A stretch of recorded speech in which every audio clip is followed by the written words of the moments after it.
Olá, meu nome é Darley Fermino e você está no canal Deus, o Enigma do Paradoxo. E por falar mais uma vez em paradoxo e em contradição, me acompanhe na leitura do livro de 2 Tessalonicenses, no capítulo 2, no versículos 3 e 4, onde encontra-se o seguinte registro: o homem do pecado, o filho da perdição, o qual se assentará no santuário de Deus, ostentando-se como se fosse o próprio Deus.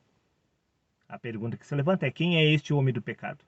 O filho da perdição, que estaria assentado no santuário de Deus, ostentando-se como se fosse o próprio Deus?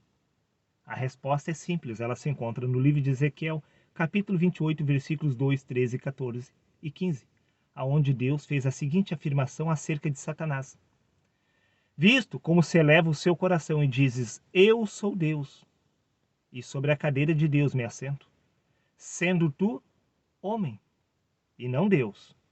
Sim, tu estavas no Éden, jardim de Deus. Tu eras querubim ungido, perfeito era em teus caminhos, até que se achou iniquidade em ti. Sim, Deus está falando acerca de Satanás, que era um anjo, um querubim perfeito, até que se achou iniquidade nele. A questão que se levanta é que Satanás estava no Éden, mas Deus afirmou que ele era um homem. Com base nesta afirmação, eu te pergunto, quantos homens haviam no jardim do Éden? Apenas um, Adão. Adão era o homem do pecado, o filho da perdição. Adão é o próprio Satanás, que foi expulso do jardim do Éden. Diga-se de passagem, no livro de Gênesis, capítulo 3, versículos 23, disse o Senhor: por isso o Senhor expulsou o homem do jardim do Éden. Esta é a descrição de Satanás sendo expulso do céu. Livro de Apocalipse, capítulo 12, versículos 7 e 9. Houve batalha no céu e foi expulso o grande dragão, a antiga serpente, chamado Diabo e Satanás.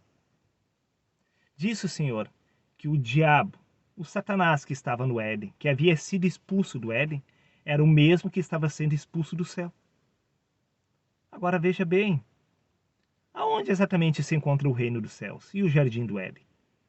Disse Jesus que o reino dos céus não vem com visível aparência, pois o reino dos céus está dentro de nós. Tudo está acontecendo aqui. A árvore da vida que se encontrava no jardim do Éden é a mesma árvore da vida que se encontra no paraíso, no reino dos céus.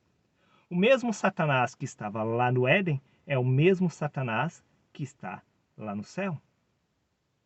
Porque estamos falando de uma única coisa. Estamos falando do ego. Estamos falando da mentalidade da carne que deve ser removida, expulsa do céu, para ser estabelecida a mente de Cristo. Pois nós, sim, somos o jardim do Éden, o reino dos céus aqui na terra, aonde Deus habita. Nós somos o santuário de Deus, aonde este homem do pecado, filho da perdição, está sentado. Sim, o reino dos céus somos nós, meu querido amigo. Nós somos o reino dos céus aqui na terra. Nós somos o templo de Deus onde Deus habita. Tudo está acontecendo exatamente aqui, esta batalha. Primeiro ao natural, depois ao espiritual. Por isso disse Jesus: Pai, remove o primeiro para ser estabelecido o segundo. O primeiro deve ser expulso dos céus. O homem do pecado, esta mentalidade da carne que não se submete à lei de Deus e nem consegue fazê-lo, deve ser expulso do homem, deve ser expulso do céu. Por quê? A carne milita contra o espírito e o espírito contra a carne. Sim, o ego, este falso eu, deve ser expulso do céu, para Cristo poder reinar exatamente através de nós, pois nós somos o reino dos céus aqui na terra. A história de Adão e a história de Apocalipse é a mesma história, se desdobrando no espaço-tempo. Quer que eu prove? Sim, é claro que eu vou provar. Exatamente por isso que eu estou fazendo este vídeo, para te ajudar a se aproximar um pouco mais da realidade espiritual de Cristo. Veja o que consta no livro de Apocalipse, capítulo 3, versículos 18. Para encerrar: disse o Senhor Deus, dou este conselho, compre de mim ouro refinado no fogo e você se tornará rico. Compre roupas brancas para cobrir a sua vergonhosa nudez. E compre colírio para ungir os seus olhos, para que você possa enxergar.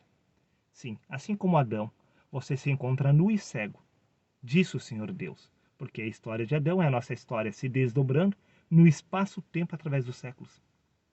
Pois nada há, pois, novo debaixo do sol. Tudo o que se fez se torna a fazer. Tudo está acontecendo exatamente agora, aqui, no Éden, no reino dos céus.